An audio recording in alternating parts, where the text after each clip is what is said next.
Hoje o Nação vai falar sobre visibilidade e liberdade de expressão. A luta dos negros por inserção na sociedade usou muitas armas. A comunicação foi uma delas.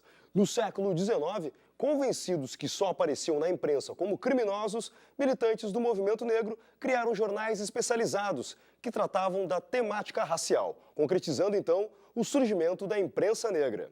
A imprensa negra brasileira, ela nasceu por necessidade, né, da população negra, por um lado, por não se ver representada na maioria dos grandes jornais, né? Então houve a necessidade de se pensar em criar um mecanismo de comunicação que fosse próprio, né, e que tivesse o acesso da população negra. Em geral, ainda, né, no final do século XIX, ou mesmo na metade do século XIX, né, muito empobrecida, né? Então, tinha a imprensa negra, esses jornais escritos por negros, né, e dirigidos para a população negra, né, ele tinha esse duplo viés, né? Por um lado, tornar explícito temáticas, né, que fossem relativas à população negra, ou seja, divulgação das festas, dos bailes, enfim, dos aniversários, dos casamentos, né, dos nascimentos relativos à população negra, e também servia como denúncia, né, do preconceito, da discriminação sofrida por essa população negra, né, com relação, por exemplo, ao acesso ao mercado de trabalho, discriminação com relação à proibição de entrar em determinados espaços públicos, né. A maior parte dos jornais da imprensa negra surgiram a partir da libertação dos escravizados, a partir do 13 de maio de 1888. Embora se tivessem alguns jornais anteriores à abolição, né, a grande parte dos jornais, a maior parte, surgiu a partir de 1888. Ou seja, é nesse universo de possibilidades abertos pela proclamação da República, né, e também pela libertação dos escravos, pela promulgação de uma Constituição, por exemplo, em 1891, que abre o acesso à cidadania dessa população, é que são criados esses jornais. A imprensa negra, ela surgiu de alguns clubes, não é? De algumas organizações, ou até em cima de profissionais que trabalhavam na imprensa geral de determinadas localidades. O diferencial desses intelectuais é que eles se identificavam como intelectuais negros, escrevendo para um público majoritariamente negro. Esta é uma das características, vamos dizer assim, fundantes deste tipo de imprensa, não é? Que tinham intelectuais negros, escrevia para um público específico, mas não circulava, obviamente circulava entre os seus, mas também tentando fazer com que o negro tivesse consciência de um âmbito mais geral, de um âmbito social maior, para que ele não ficasse restrito simplesmente, não é, a sua condição. Então, ele tinha a condição de se elevar para disputar numa sociedade mais abrangente, através da sua estima elevada, através da sua, vamos dizer assim, identidade valorizada. Não é? De um modo mais genérico, né, os criadores da imprensa negra são aquelas pessoas que, de alguma forma, tiveram acesso à alfabetização, né? Ter acesso ao código, né, da leitura e da escrita é um processo fundamental para se inserir na imprensa negra, né? No caso, muitos desses, então, foram aprendizes de tipógrafos inicialmente, depois se tornaram tipógrafos, né? E, ou pagaram seus próprios estudos, né, em escolas particulares, ou estudaram em algum espaço público, muitas vezes ligados à Igreja Católica, por exemplo, e a partir daí eles tiveram acesso ao código, né, da escrita e da leitura. Então, em muitos casos, eram também funcionários públicos, né, que fizeram concurso público em alguns casos, né, conseguiram uma certa estabilidade financeira, né, mesmo que fosse um trabalho como operários, por exemplo, ou tinha tido acesso à educação e daí tinha feito concurso público, alguma concorrência pública e acessado, né, o serviço público. A partir dessa certa condição de estabilidade, eles começaram também a se envolver com a própria imprensa negra, né? Algumas imprensas negras, elas são oriundas de clubes sociais, né? Porque esses clubes sociais, eles eram lugares lugares sociais que tinham práticas e muitos, né, como diz o historiador Michel de Certeau, quando fala de escrita da história, muitas associações, muitos clubes, além das práticas, eles tinham jornais que circulavam para a divulgação dessas práticas, né? E aí se caracterizava, enfim, como um lugar de produção escrita.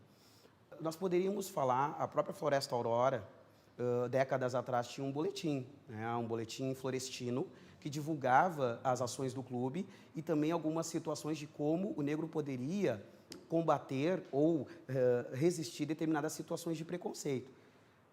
Retrocedendo um pouco mais na história, nós temos ali a própria Frente Negra Brasileira de São Paulo, teve a Frente Negra Pelotense aqui no Rio Grande do Sul, que são grupos sociais, são organizações sociais, mas que também passam a ter uma prática e elaborar esse tipo de imprensa negra, né? Justamente porque para fazer o viés desse lugar social, que é um espaço de produção, que tem uma prática, que tem um jornal de circulação, né? Então, muitas organizações partem desse pressuposto. Muitos dos jornais ou têm um viés privado, ou seja, partiu da iniciativa e do recurso de um indivíduo negro, né, que criou seu próprio jornal, ou também criados, muitos desses jornais, por iniciativas de grupos de negros, né, que se cotizaram entre eles para fundar esses jornais, que inicialmente eram distribuídos nas bancas dos jornais, né, de jornais, ou em espaços negros, ou seja, se iam nas festas da população negra, nos clubes sociais, esportivos, carnavalescos, beneficentes, enfim, da população negra, e nesses espaços se distribuía o jornal, né? E a partir do momento que as pessoas ficavam com esses jornais, automaticamente eles eram depois cobrados, né? E lá na década de 20, né, em 1924, o jornal Clarim da Alvorada que vai estabelecer nessa segunda etapa uma relação de ser um veículo, além de trazer essas informações internas da comunidade, né, mais de perfil cultural, ser um veículo que se voltou também a questionar as questões políticos-sociais, as questões das diferenças sociais, do próprio racismo. Quer dizer, o editor, né, da época, o Correia Leite, que era o principal editor desse projeto, ele, além disso, buscou parceria com outros jornais, né? E isso deu uma característica muito importante para essa segunda etapa da chamada imprensa negra, e a partir daí também que vem se denominar a imprensa negra no Brasil, né? O Clarim da Alvorada, quando toma essa dimensão, ele, além de fazer toda essa representação, né, do ponto de vista das informações que envolvia a comunidade negra em geral, não só aqui no país, como no mundo, né?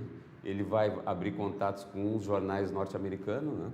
O caso do jornal Chicago Defender, um importante jornal norte-americano, que na época das lutas, né, por direitos civis nos Estados Unidos, ele chegou a alcançar 300 mil exemplares, né? Correia Leite tinha realmente um cabedal de conhecimentos muito grande. Ele foi um fundador da Frente Negra Brasileira, depois se tornou um dissidente da Frente Negra, né? Fundou um jornal também satírico chamado A Chibata, né? Que visava ridicularizar determinadas figuras, né? Do movimento negro, que tinham posições políticas de direita. E nesse sentido, tivemos uma imprensa negra bastante expressiva no estado de São Paulo, né? Que talvez seja hoje a imprensa negra mais recuperada, mais trabalhada pela historiografia do jornalismo negro no Brasil. No Rio Grande do Sul, nós tivemos como primeiro jornal, até hoje encontrado, o jornal O Exemplo, que foi criado no final do ano de 1892, que é um jornal que vai se manter até o início da década de 1930, com alguns intervalos, né? Esse jornal se mantém. Ele foi distribuído em boa parte do Rio Grande do Sul e serviu como exemplo, como o próprio nome nos indica, né?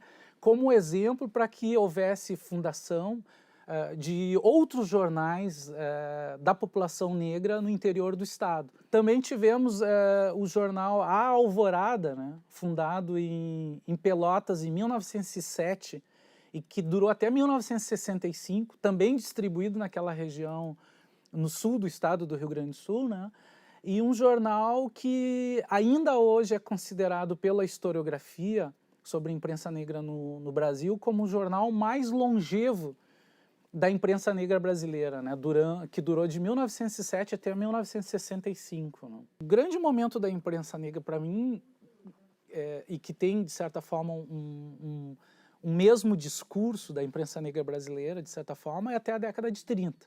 A partir da década de 30, modifica muito esse discurso, né? Uma que logo depois a gente já vai ter o Estado Novo, que vai proibir a circulação de muitos desses jornais e tudo mais, né? Mas também do ponto de vista da inserção social dessa população negra começa a ser maior, né? Conforme vai mudando o momento no país, essa imprensa ela vai se modificando também. Então, chega um momento que os jornais atuais também começam, né, a partir da década de 70, né, a estabelecer um projeto também de transformação da sociedade e trabalham fortemente, né, na questão política. Quer dizer, isso já vindo da tradição do jornal Clarim da Alvorada, que demarca, né, esse tipo de comunicação. Então, isso cresce no Brasil, né? O principal jornal que nesse período que vai ter é o Jornal do Movimento Negro Unificado, também um jornal ligado à instituição política, né? E que vai circular nacionalmente também, trazendo as questões de informação da África, justamente no momento da década de 70, onde o apartheid na África do Sul era muito forte, o processo de descolonização dos países africanos. Quer dizer, nós vamos ter essa informação do continente africano circulando, né? Fortemente, né? Isso vai dar um caráter mais politizado até para essa imprensa, né? E que vai se afirmar de uma maneira bastante significativa e no momento que o país vivia também a sua ditadura militar, né? Ou seja, a sociedade, os movimentos sociais estavam todos, né, voltados, né, à superação desse regime, né? Dá para se dizer que a imprensa negra ela vai alterando conforme os contextos, mas ela não deixa de ser imprensa negra. Por que ela não deixa de ser imprensa negra? Porque por mais que ela fale de outras situações, a questão identitária ela é uma das essências, vamos dizer assim, dessa produção. Se num primeiro momento, lá no final da abolição, no período conhecido como pós-abolição, tem aquela questão de valorização da autoestima, né, a questão da superação daquele momento difícil, com o tempo passa a ser o quê? Começa-se a cobrar um referencial diferente. Qual é o referencial diferente? Vamos falar da década de 60 e 70, de Zumbi dos Palmares.